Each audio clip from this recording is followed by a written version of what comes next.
इंतखाबात की तारीख करीब आते ही उम्मीदवारों ने वोटर्स का रुख कर लिया है। पाकिस्तान पीपल्स पार्टी के उम्मीदवार साबिक वज़ीर आला सिंध मुराद अली शाह इलेक्शन मुहिम के सिलसिले में अपने ही हल्के PS 70 सिंध पहुंच गए। इसी तरह मुस्लिम लीग नून के उम्मीदवार खुर्शीद मीरानी ने सक्खर में रैली से अपनी इंतखाबी मुहिम का आगाज किया।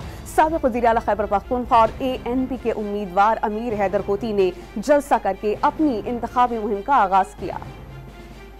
मुल्क भर में कागजात नामजदगी की मंजूरी का मरहला मुकम्मल होने पर कई उम्मीदवारों ने इंतखाबी मुहिम शुरू कर दी। इस पार्टी के रहनुमा और साबिक वज़ीर सिंध मुराद अली शाह इंतखाबी मुहिम के लिए अपने हल्के PS 77 सन पहुंचे, जहाँ पे इस पार्टी के रहनुमाओं और कारकुनों ने उनका पुरतपाक इस्तकबाल किया। मुराद अली शाह गुट अल्लाह बचाओ खोसो और गुट कादर व खोसो में चाय पार्टियों में शरीक हुए। उन्होंने सन के शहरियों से मुलाकातें की। उन्होंने एक मकामी रहनुमा की वालदा के इंतकाल पर ताज़ियत भी की। सक्खर में मुस्लिम लीग नून के उम्मीदवार खुर्शीद मीरानी ने हल्का PS 24 में इंतखाबी मुहिम शुरू की और रैली निकाली। खुर्शीद मीरानी ने न्यू पंड में जलसा भी किया, जिसमें लीगी मतवालों और हामियों ने शिरकत की। जलसे से खिताब में खुर्शीद मीरानी ने दावा किया कि नून लीग ही मुल्क को बहरानों से निकाल सकती है। नवाज शरीफ की क़यादत में मुल्क को तरक्की की राह पर गामजन करेंगे। उधर मर्दान में साबिक वज़ीर खैबर पख्तूनख्वा और NA 22 और PK 58 पर अवामी नेशनल पार्टी के उम्मीदवार अमीर हैदर कोती ने भी इंतखाबी मुहिम का आगाज जलसे से किया। कारकुनों और वोटर से खिताब करते हुए उन्होंने कहा कि 10 सालों में हमारा सूबा बहुत पीछे रह गया है। ये इलेक्शन मखसूस और मुनफरद इलेक्शन है। उन्होंने कहा कि मुल्क में गैर यकीनी की सूरत हाल और सियासी और